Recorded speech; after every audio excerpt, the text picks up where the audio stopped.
Now, in a recent survey, Australians were asked who they would most like to represent them overseas. And would you believe, in fact, I'm sure you will, the overwhelming response was for a unique Australian. Would you please give a big welcome to Dame Joan Sutherland.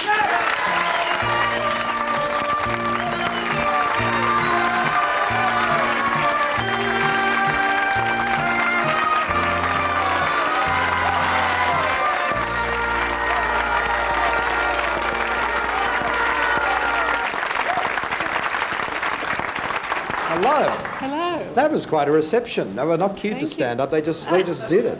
Is that the sort of response you get when you do the concert in the park? Yes, it is actually. It's a wonderful thing. I must say it's great to sort of think that they're having these outdoor experiences now. They are, aren't they? But it must be a bit terrifying for you because until the day of the show you don't know whether you can do it or Well, not. I think this year was the best one. The weather was fine. Definitely had fine weather. Yeah. It gets a little bit distracting sometimes to see the lights on the cars passing by on the Gale Expressway until it gets sort of really dark. Yeah. But have you ever had one where you've had to call it off because of the rain Not and the weather? really. We've thought we had to. I think that the Traviata one, it sort of poured down before the last act, and I took all my glad rags off and was ready to go home, and then they came and said it's dried up again. We're on. You're on, so Joan. I had to put it all back on again.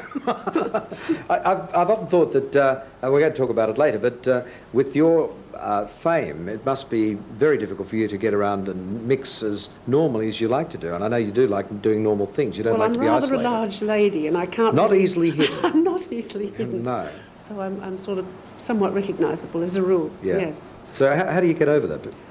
Well, I sometimes say, would you mind going inside the store rather than standing in the middle of Fifth Avenue with a freezing wind biting down? If you want to hear me at the Met on Tuesday night or whenever it happens to be, please come inside and talk. I really don't want to stand in the freezing cold. Yes. No. But do you have a way of getting through crowds so that they don't really look at you? I usually don't focus. Uh-huh. I sort of plough through, I think, especially in America, actually. Right, just keep going. Yes. No eye contact whatsoever. No. Yeah. Now, of course, the thing about fame in this country, really, when you look at it, a lot of fame seems to be associated with dishes. I mean, in the arts especially opera and ballet. I mean, you've got pavlovas and melbas and all that sort of thing. Have you ever had a dish offered to you, an exotic dish? Yes, well, I don't know that it was that exotic. There was a trout Sutherland. Trout Sutherland. And there was also a breast of chicken Sutherland in Paris, and I think in those days it was about 12 francs. It's probably 3 times as much now. It's appreciated a little. Yeah. I would think. Yeah. But I thought, wing of chicken was a bit small for a person like me. They're trying to tell you something. It's interesting, nowadays so many performers are sort of speaking out. I mean, the American actors seem to start it all, suddenly becoming political. And we've seen Australian people like Peter Garrett from Midnight Oil suddenly go political over the nuclear issue. Do people at your end of the spectrum feel like going political? I don't think so. I don't think I know enough about it. I'm not sure about nuclear weapons. I think if other people have them, we jolly well ought to as well. I think you have to have a stockpile yourself, or surely it's better to shoot something down than have it land on your territory. I really don't know. No, it's a terrifying problem, the whole thing. It's terrifying. I want to go back to the Mobile Quest. I think the best thing was when people used to go out into a field and fight hand to hand and kill off each other just like that. Well, I've often thought, you could stab them, stick a sword through them. Yes, I mean, America. Oh, you like all that? Much nicer. Much nicer, yeah. No big bombs. I want to go back in your career because the Sun aria and the Mobile Quest helped to pave the way for your break in London. And we've got some memories here of a heat from the 1950 Mobile Quest. Heavens. The 1950 Mobile Quest.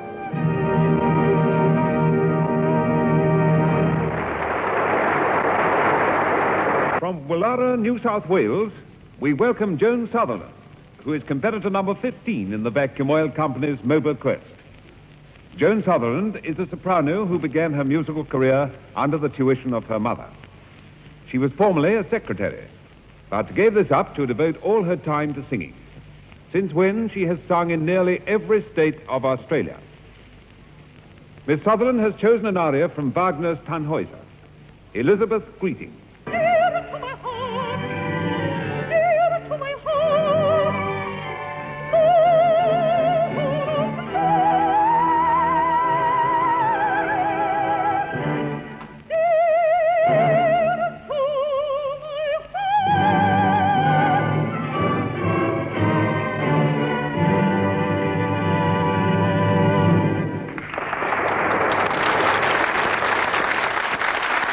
Well, we put together some photos because that was pre-television, and we thank Hector Crawford for the soundtrack, and that was Jeff McComas's voice, I think, introducing it. A lot of memories there.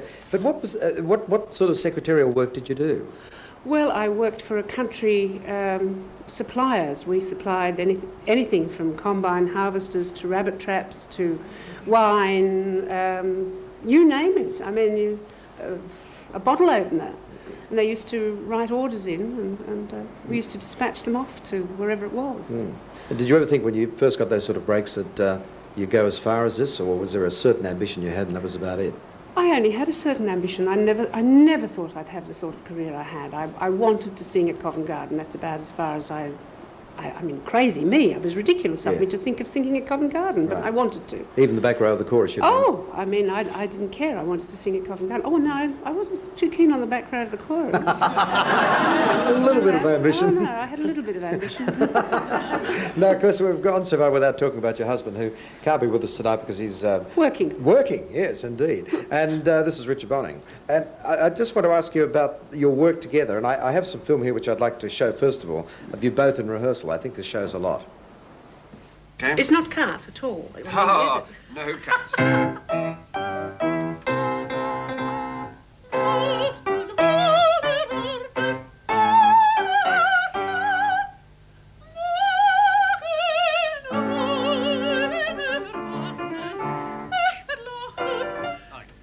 Don't give us too much of the...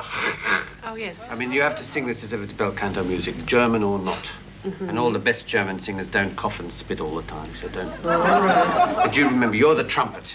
You must sing it I completely don't feel very instrument. like a trumpet. Never mind, you will. Not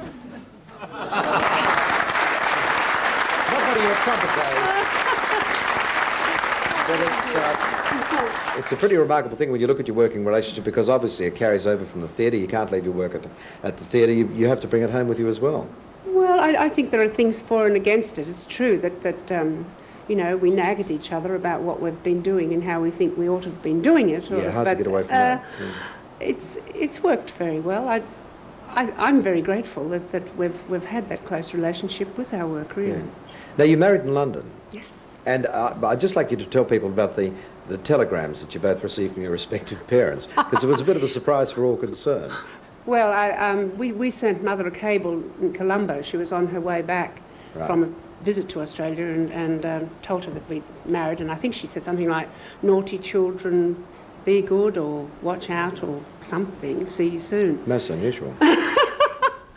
And I think it wasn't, I don't think it was Richard's mother that sent the other telegram. I think it was his aunt who said, great, but I'd have preferred a contralto.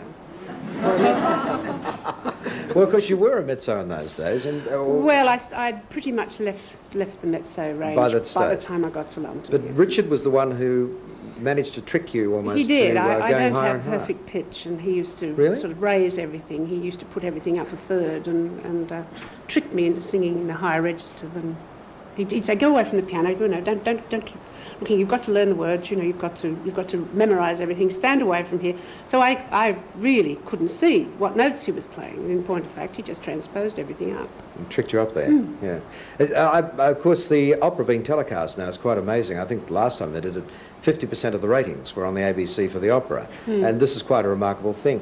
Are you aware of the television cameras when they're Not doing anymore. It Aren't used to you? be. Oh, I used to hate it. Did you? Yes, I did. What? But now the cameras are so, you must know, they're so much more live, and they don't need to sort of, you don't need to know which camera is focused on you. They used to say, you know, now you're on camera 4, now you're on camera 5, you know, favour camera 3 and all this nonsense.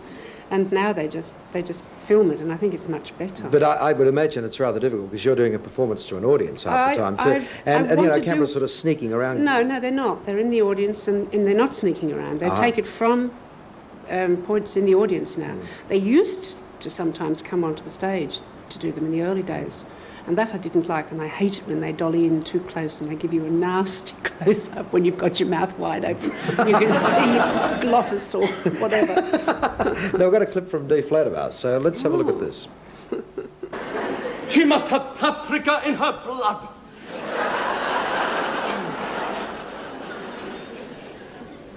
Oh! What A wonderful watch. Amy, where does one buy such a wonderful watch? From a wonderful watchmaker. Please give it.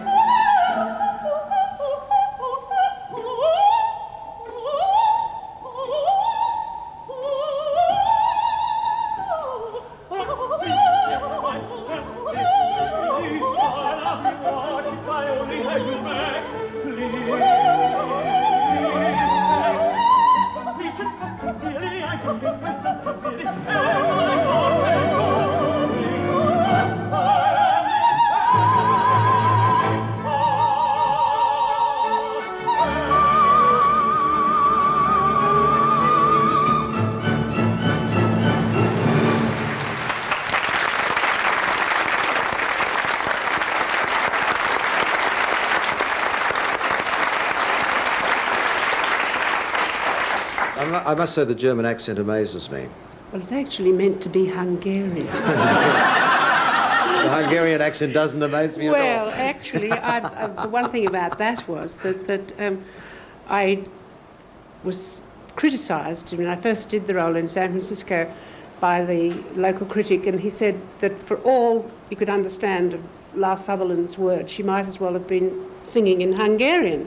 And in point of fact, I was. I'd done great trouble to learn it in Hungarian. And some fool told him, before it got reprinted in the New York Times, someone told him his mistake and he took it out. I was rather sorry about that, but I still have the original clip. We have ways of making him take it out? Oh, I didn't do it. I was sorry. I was sorry it sort of got taken out. Yeah.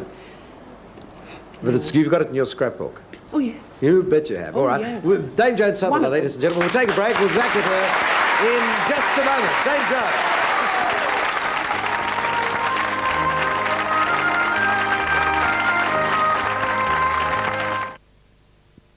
Our very special guest, Dame Joan Sutherland, ladies and gentlemen.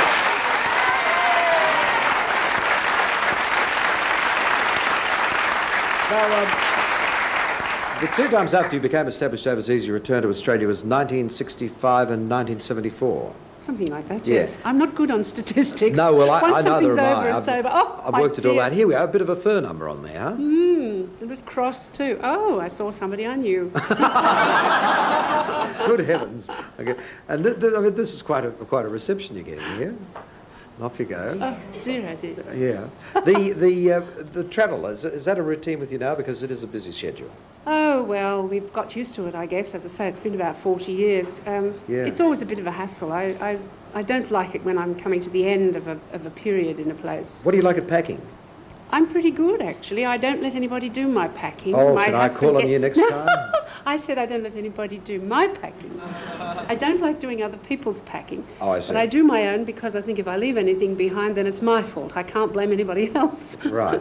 Now, you're a very methodical person in your approach to I work. don't know. Well, I mean, you do think things through. I've heard that from so many people. They say, she does plan. I mean, who can ever tell what's going to happen? But you do plan things, and you do relax. You just sort of sit there when those moments are that you don't need something and you want to think, and you do your little bit of I was going to say tatting, but that's the wrong word, is it? Well, it's actually What do these you call days, it? it's called needlepoint. That's a very nice name for it. Yes, So, yes. so this is a Sutherland original here. Well, it's not actually. I don't draw them myself. I don't paint them myself. Right. That's a rather cute one. That's one of the Erte Oh, yes. alphabet Right. for the Folies Bergère. And as it's an R, it was something for Richard's pearl wedding anniversary because she was wearing all these pearls. But unfortunately, I only bought it about the week before the anniversary and I haven't yet finished it. So we're guess- getting on with it, though. Yeah. But, And that one was Yeah, well, let's have a look at designed this. by Desmond Digby. Oh, how do I put it? Which way around do I do it? Let That me way. do the worrying then. Right? It's terrible. He insisted that that was the way it should be made up.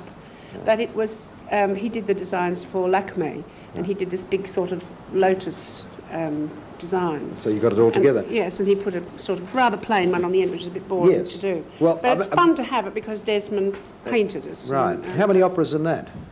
How many operas? Oh, I see. Probably about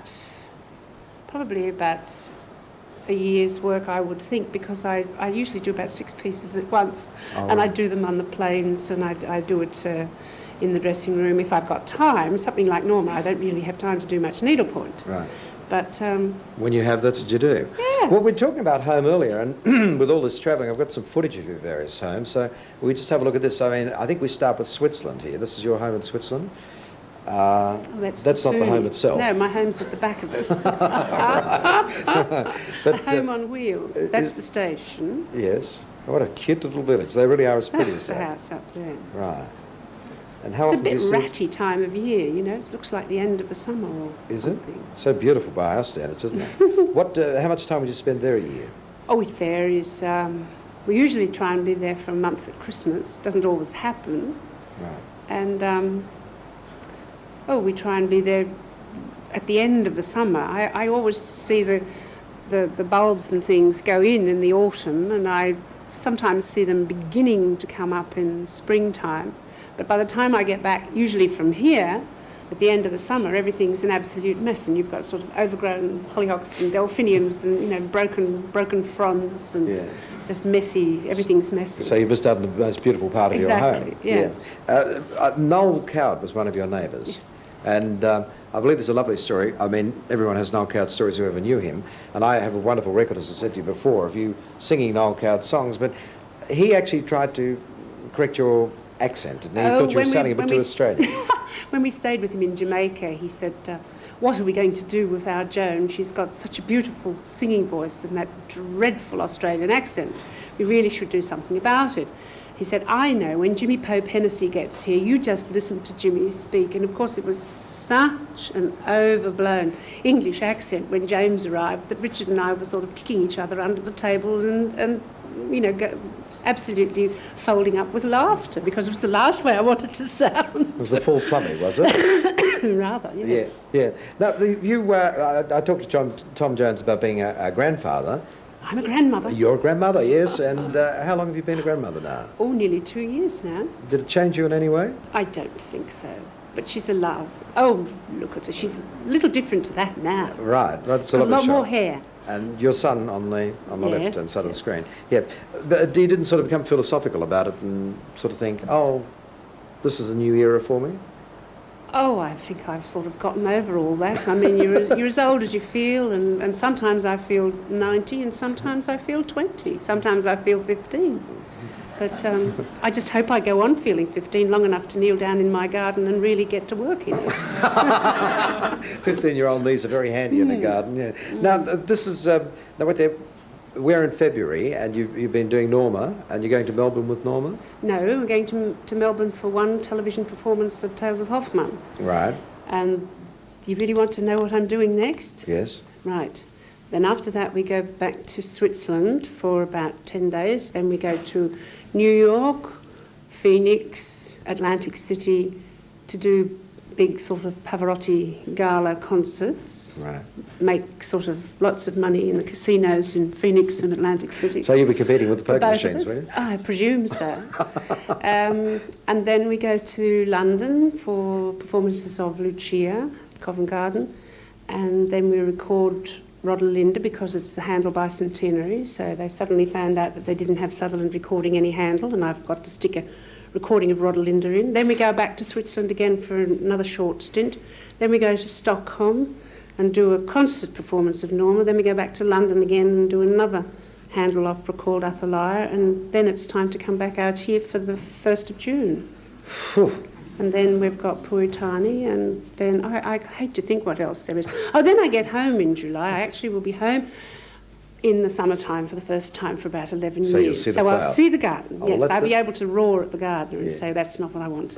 I heard you had a bit of a superstition talking of gardens about your dressing room, and a lot of performers do. You like a single rose in your dressing Oh, room? well, that was Do you always have this? That was something that was fostered for me, but it's rather fallen by the wayside now. Has it? Did you try it for a while, though? Oh, I did, for a long, long time. No, I felt decidedly squiffy one night in Barcelona, and my little dresser said, you know, give a rose, you've got lovely flowers there, give a rose to the Madonna of Montserrat, the Black Madonna. And I put the rose down in front of the Madonna. I'm not Roman Catholic at all, I'm a sort of funny old Presbyterian background. But I put this rose down and I went on and sang like a dream, apparently. So I thought maybe there was something in this. So for a long time I used to have one rose and a little little vase and put Right. it beside the Madonna. Well, look, with that schedule you've got lined up, we thought we better do something about this for you. So we have, if you use them one at a time, it'll last you right through that tour you were talking about. Mike's got some roses for you. Okay. I mean, there you are, to get you all the way through that entire tour, right back to Switzerland. Would you thank Dame Joan Sutherland for being our very special guest tonight?